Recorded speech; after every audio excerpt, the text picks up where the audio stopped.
So Kristi Montgomery, VP of Innovation and R&D with Kenco. What exactly does that mean? Like I know you guys have an innovation lab. We've been working in there. What's the goal of the program? So innovation in Kenco is all about identifying new technologies that could potentially transform the industry, bringing those into our lab, testing them, piloting them, partnering with customers to put them out in the field to pilot in a production facility, and then building a rollout program and implementation into our 120-ish facility.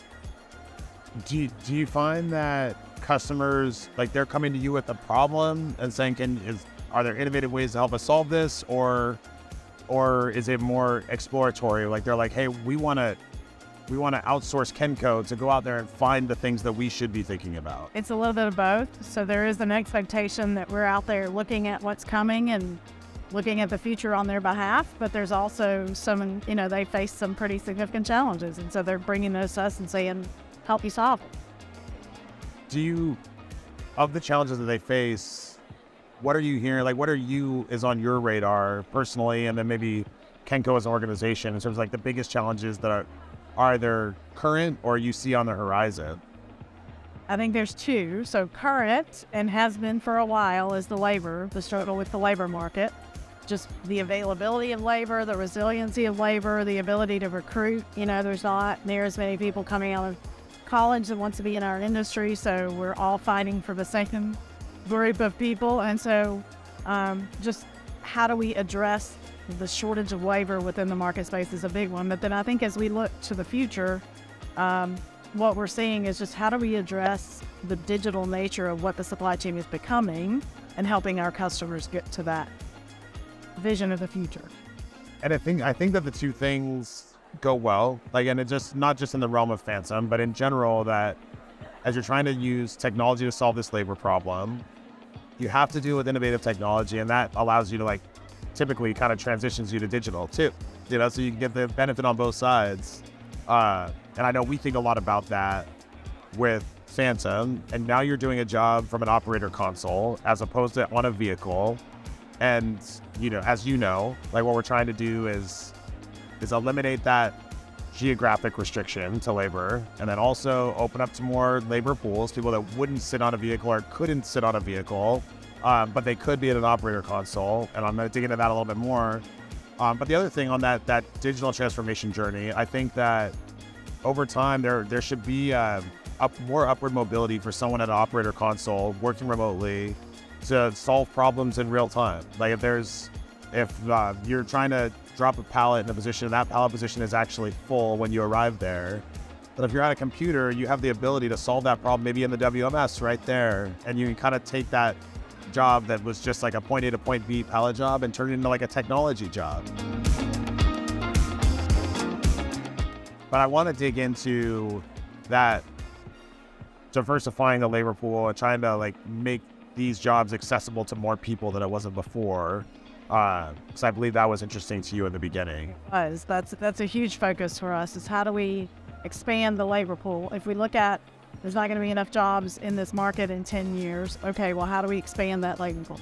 And so that was a huge focus for us. All we had ever thought about before was how do we make this more attractive to a next generation? But then there's this other angle where it's like you can broaden it. What about your current labor force? Do you have a sense for what it looks like demographics that are represented in your labor force currently?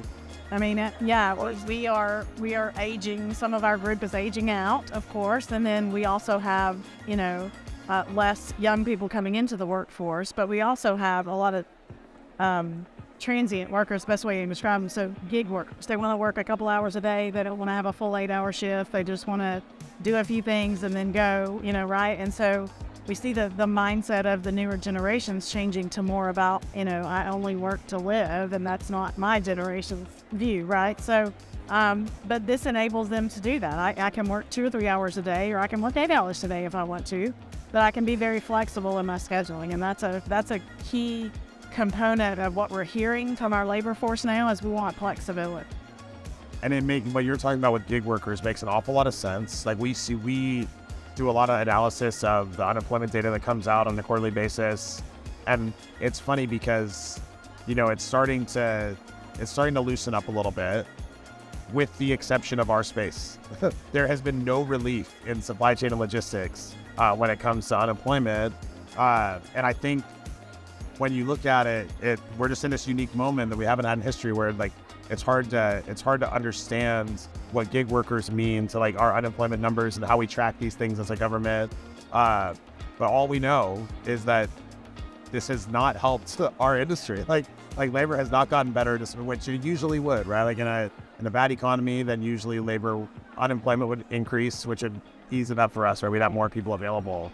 But it just doesn't seem to be happening. And I don't know if that's a moment in time or if that's just the way of the world going forward. Well, I've seen statistics where there's going to be a significant shortage in 10 years from now. So I think this is the way of the world. But I think we as an industry have not made ourselves attractive to the outcoming workforce, right? And so I think this is going to be a challenge. And how do we help make this an attractive industry to work in?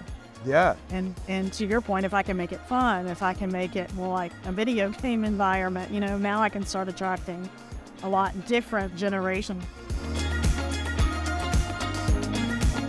In terms of Phantom, with two things. One, what first attracted you to Phantom? And two, if you projected forward a year or two or three, and everything goes well, how would you see it? What do you think the future looks like with Phantom and Kenco? Great question. So the attraction for me for Phantom is always I'm trying to solve my customers' problems, right? I'm a big believer in innovation without execution is worthless.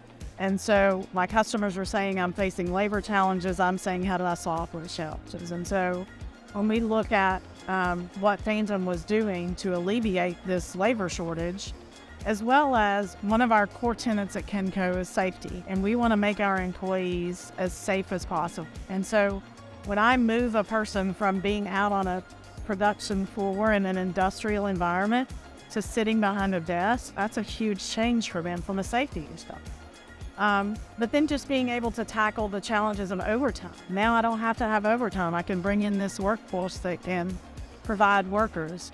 Attracting a newer generation that just not only about attracting them and having them in the warehouse, but think about how the newer generation thinks about life and is motivated to come up with new ideas and better ways of doing things. So now I'm bringing in a team that's going to help my customer be better, which is another core tenet of Kenco is to get better. And so one of our guiding principles. So I think it was, let me solve my customers' challenges. Let me solve my own challenges. But also, as we see customers trying to transition to automation, there's a little bit of a fear factor at times to go fully autonomous. And what Phantom brings to the table is, okay, there's still a human in the picture, right? There's still somebody that can intervene and make sure that something goes wrong. It's not a drastic failure with a piece of automation crashing my racks, right? There's still a human in control. And that's a comfort factor for a lot of my customers. So I think those were the attraction factors. Always efficiency improvement, cost savings, of course. When I look to the future, we see this as truly as a bridge to automation, and automation is not capable of doing a lot of tasks because they require human thought process and subjective tasks, right? And so we see this as being, a partnership with the workforce and with the automation to deliver value to our customers. I love that. Everything about it. Kristi, thank you. This is really great. Always great to see you. Thank you.